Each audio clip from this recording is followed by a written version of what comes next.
नमस्कार, मी संतोष गायकवाड. जागर मराठीचा चॅनल तसेच वसई न्यूज नेटवर्क 19 या ग्रेट भेट विशेष मुलाखतीमध्ये आपलं स्वागत करतो.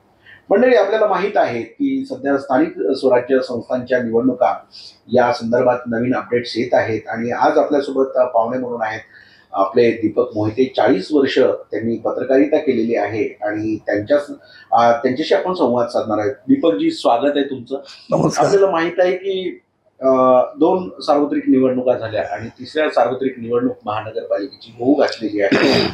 तर काय वाटतं तुम्हाला साधारण याबद्दल? एकंदरीत देशातलं वातावरण बघता भाजप आणि महायुती यांना बऱ्यापैकी यश मिळेल असं वाटतं. बिहार राज्यामध्ये जे काय होईल त्याच्यावर या निवडणुकांचं भवितव्य आहे. ते जर तिकडचा निकाल जर विरोधात गेला भाजपच्या, तर मात्र त्या परत लांबणीवर पडतील. कारण आता कसं झालंय की 5 वर्ष सगळी सत्ता महायुतीच्या ताब्यात आहे. पंचायत समिती बघा, जिल्हा परिषद बघा, नगर परिषदा, नगरपंचायती, महानगरपालिका, सगळी सत्ता आहे.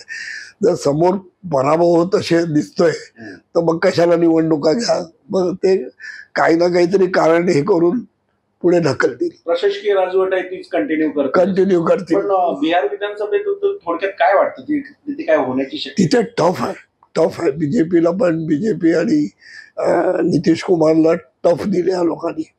हा, कारण तो जो मुद्दा मतदार चोरीचा जो मुद्दा आहे ना, तो खूप गरम असून तो चर्चेत आहे फार.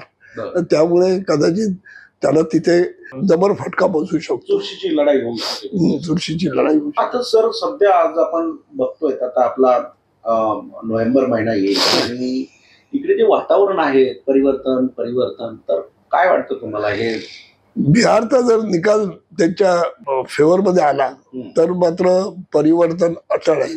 ते कोणत्याही परिस्थितीत कारण लोकांची मानसिकता आहे की काहीतरी बदल झाला पाहिजे. महानगरपालिकेत तरी बदल व्हायला हवा.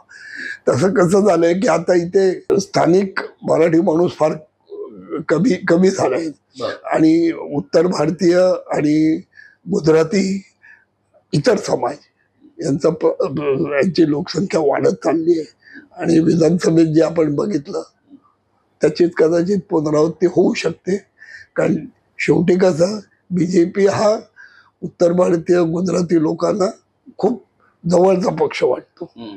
तर त्याचा परिणाम जाणवेल याच्यात. या ज्या निवडणुका आपल्या होऊ घातलेल्या आहेत वसई विधानसभा, हे कुठल्या मुद्द्यावरती फिरतील असं वाटतं?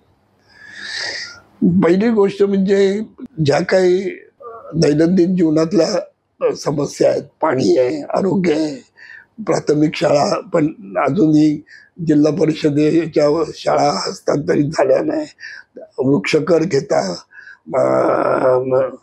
शिक्षण कर घेतात पण आज शाळेची अवस्था नाही, आरोग्य कर घेता पण एक अद्यावत केएमच्या धर्तीवर हॉस्पिटल नाही आलं 10 वर्षात. बरोबर आहे. मग आता ह्या लोकांनी काहीतरी नवीन आलेल्या आमदारांनी जमीन मिळवली. इतकी वर्ष का जमीन मिळाली नाही हा एक प्रश्न आहे. बरोबर. लोक एवढे वैद्यकीय ह्याच्यामध्ये एवढे लूटमार चालू आहे ना की मुंबईशिवाय पर्याय नाही. हॉस्पिटल वाले तर अव्वाच्या सव्वा रकमा उकळत असतात. त्यामुळे ह्या ज्या सुविधा उपलब्ध व्हायला पाहिजे होत्या 10 वर्षात त्या झाल्या नाही. त्यामुळे लोकांमध्ये नाराजी आहे. साधारणपणे आपण बघितलं, नायर म्हणा की इथे उपनगराचा भरणा खूप जास्त प्रमाणात असतो कारण तिथे निशुल्क किंवा कमी शुल्कात उपलब्ध. तसं केएम किंवा असं आपल्याकडे एवढ्या लोकसंख्येचा प्रभाग आहे आपला इथे जी महानगरपालिका. आता लोकसंख्या आपली झाली आहे 30 लाखाच्या घरात आहे जवळपास. इथे एक तसं मोठं एक महानगरपालिकेचं क्षेत्र आहे ना, हे मुंबई ठाण्यापेक्षा मोठं आहे. आपलं जे क्षेत्र आहे मुंबई आणि ठाण्यापेक्षा पण मोठं आहे, मीरा भाईंदरपेक्षाही मोठं आहे. विचार करा, एवढ्या मोठ्या लोकसंख्येच्या एवढ्या मोठ्या क्षेत्रफळाला जर एक साधं तुम्ही हॉस्पिटल बांधू नाही शकत. आज पाण्याची समस्या आहे, रस्त्याची समस्या आहे. आज रस्त्याने चालणं कठीण आहे. धड वाहनं जाताना असं वाटतं की पाण्यामध्ये कुठल्या तरी जहाज इकडे तिकडे डोलतं, अशी परिस्थिती आहे. जलप्रवास करतोय की काय? जलप्रवास करतोय. साधारण तुम्ही रेंज ऑफिसहून तिकडे हायवेला निघा तो अर्धा तास तरी. तुम्ही चंदनसारला जा, चंदनसारला तुमची कंबर जाते की नाही बघा. मी टाळतो, मी इकडून वसईला जातो, वसईवरनं तिकडे. आता वसईचा रस्ता पण खराब झालाय, सोपाऱ्याचा पण खराब झालाय. मग तिथून नायगावला जातो, नायगाववरनं ब्रिज पकडतो. तिकडे झालं तर तो तिकडे फ्लायओव्हर झालाय तर त्या रस्त्याची पण सत्यानाश झालाय. याला दोष कुणाला देणार?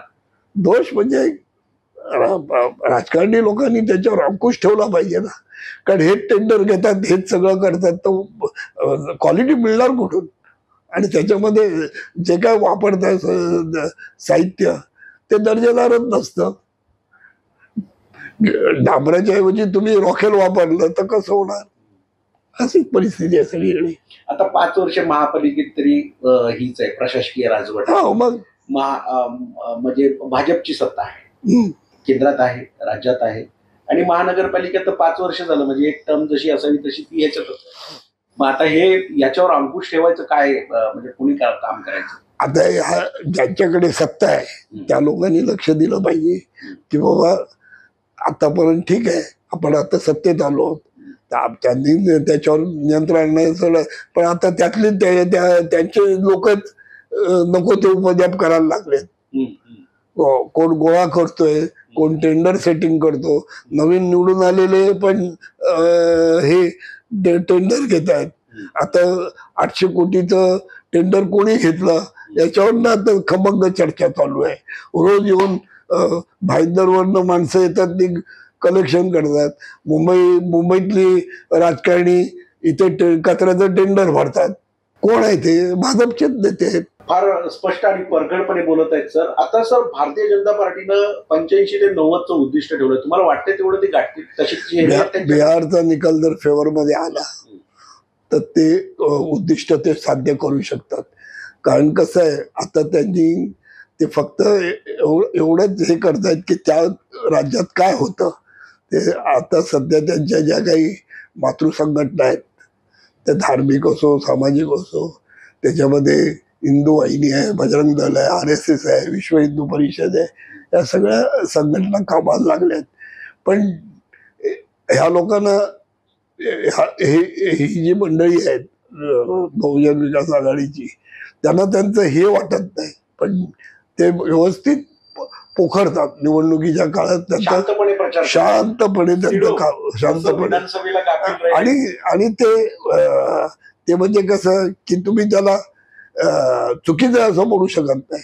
कारण निवडणुकीच्या दरम्यान सर्व काही क्षम्य असतं. युद्धामध्ये आणि प्रेमामध्ये ते क्षम्य, म्हणजे केडर पद्धतीने शांतपणे प्रचार चालू असतो. पण त्यांचं एक आहे, ते कधी असे उघडपणे येत नाहीत समोर. सगळं त्यांचं आतून पोखरणं चालू असतं. आज तुम्ही बघाल तर देशात जे काय चाललंय ते सगळ्यांच्या पाठीमागे कोण आहे याचा जर तुम्ही विचार केला तर तुम्हाला लक्षात येईल किती संत आणि शांतपणे हे काम करतात. सर मुद्दा निघालाच आहे की जसं हॉटेलमध्ये ते ही झालं, म्हणजे सुरेश चौधरी यांचा डोक्याचा तबला केला गेला. आता प्रायमा फेसी ती घटना घडल्यानंतर वाटलं की त्याचा फायदा बहुजनला होईल, पण तो बीजेपीला फायदा झाला. ह्याच्याबद्दल तुमचं काय मत वाटतं तुम्हाला? नाही, ते मुळात चुकीचं झालं. त्या ठिकाणी आमदारांनी जायलाच नाही पाहिजे होतं. आणि तिथे जाऊन जे काय घडलं ते त्याचा व्याप या निवडणुकीत या लोकांना येणं झाला तो. कारण त्या ठिकाणी महिला होत्या, महिला अडकल्या आणि महिलांमध्ये चुकीचे संकेत गेले. 500 का 600 महिला होत्या तिथे. बोलतात प्रकरणात तथ्य होतं का काय ते? त्याच्यात तिथे पैसे, आता प्रकरणात पैसे मिळाले तर तथ्य ते कसले होते, काय होते, त्याच्या खोलात कोण गेले नाही. नंतर आमदार पण खाली उतरले, तावडे एका गाडीत बसून गेले, ते काय म्हणून काय झालं काय नाही सगळेच संभ्रमावस्थेत आहेत. हा, पण जे काय घडलं त्याचा परिणाम खूप झाला. म्हणजे सुदेशला जी मारहाण झाली त्या आपाच्या समाजात, वाडवळ समाजामध्ये पण नाराजी एवढी व्यक्त झाली की हे व्हायला नको होतं, असं झालं. आता सर महाविकास आघाडीमध्ये जर समजा बहुजन विकास आघाडी, मनसे जर सामील झाली तर मग भाजपला फटका बसेल असं वाटतं? नाही वाटणार, उलट महाविकास आघाडीला फटका बसेल. कारण सांगतो, काँग्रेस लांब राहील.